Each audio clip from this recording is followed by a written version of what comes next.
اليأس اللي كان موجود عند الجزائريات والجزائريين. يعني حتى اللي كان متفائل كان يائس. اليوم أصبح اقتصاد الجزائر هو الاقتصاد الثالث في العالم، وما جاش هكاك. اليوم أصبح اقتصاد الجزائر هو الاقتصاد الثالث في العالم. اليوم أصبح اقتصاد الجزائر هو الاقتصاد الثالث في العالم.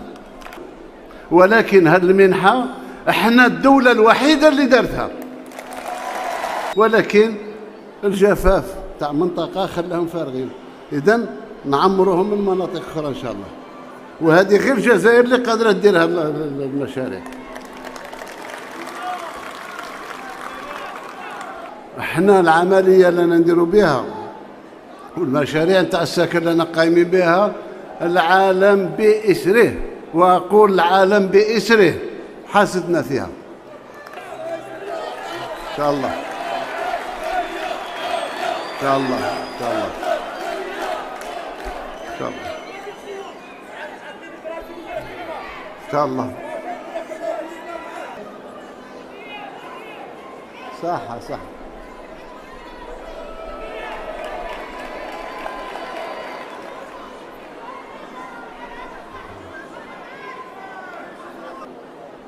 فوكا إن شاء الله.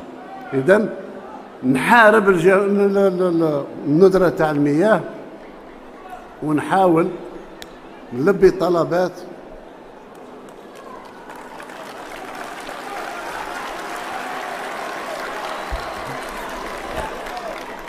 اني هضرت على الماء عطشت. إذا متابعينا الكرام، مجددا في هذه الفضيحة والمهزلة والكارثة للرئيس الدمية ديال حضارة الجزائر في حملته الانتخابية، كما سمعتم استحمار واستبغال وهرطقات ما كتدخلش للعقل. مع ذلك كتلقى البوصباعي جالس كيصفق، كتلقى البوصباعي والجزائري المستحمر جالس كيصفق. قال لك اودي بأن الجزائر ثالث أكبر اقتصاد في العالم. ماشي أنا يلي قلت، ماشي أنا يلي ادعيت، عم جد حاشاكم الذي ادعى بالصوت والصورة، بالصوت والصورة. وأي حاجة كيتكلم عليها كيقول لك الجزائر هي الأولى وهي الوحيدة اللي درتها، وما كاينش من غير الجزائر، والعالم كيحسد الجزائر، والعالم كيتأمر على الجزائر، والجزائر هي الدولة الأولى في المجال الفلاني، وهي الدولة الأولى في المجال الفلاني. والمشكل الطامة الكبرى أن الحقيقة ديال الجزائر هي مزبلة عباد الله. بغينا تبور يفسر لنا داك الفيديو اللي شفناه مؤخرا ديال الجزائريين يأكلون من المزبلة. فاش كتشوف تبون كيتكلم بهذه الطريقة هذه كتقول الجزائر راه ماشي غير قوة ضاربة، الجزائر فاتت القوة الضاربة لهيه. وفاش كتمشي كتطلع على الجزائر كتلقاها مزبلة والناس كياكلوا من القمامة. وهادشي شفناه كذلك بالصوت والصورة. لكن باش أن هذا دابا اللي كيتسمى مرشح وهو في نفس الوقت رئيس الجمهورية دوز العهدة الأولى ديالو وخارج باش يقول للجزائريين الجزائر ثالث أكبر اقتصاد في العالم، راه رفعت الأقلام وجفت الصحف. راه صافي مرفوع اليوم القلم، مرفوع اليوم القلم نهائيا بالنظام السياسي، بالنظام الحاكم، بالشعب، بالبوصبعي، بالمستحمرين، بالمبردعين، بكل شيء.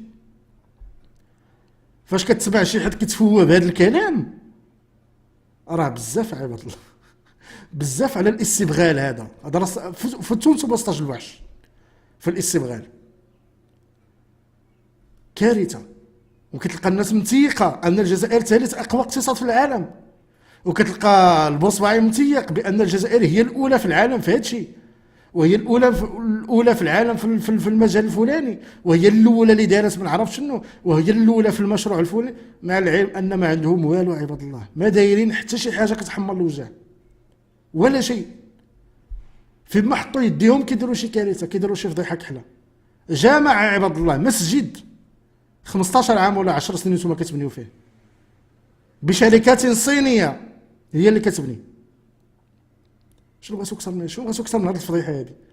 ومن بعد تجيو تقول لك حنا الاولين، حنا الوحيدين اللي درنا ما عرفت شنو، حنا الوحيدين اللي درنا منحه، حنا الوحيدين في العالم والعالم يحسدوا الجزائر.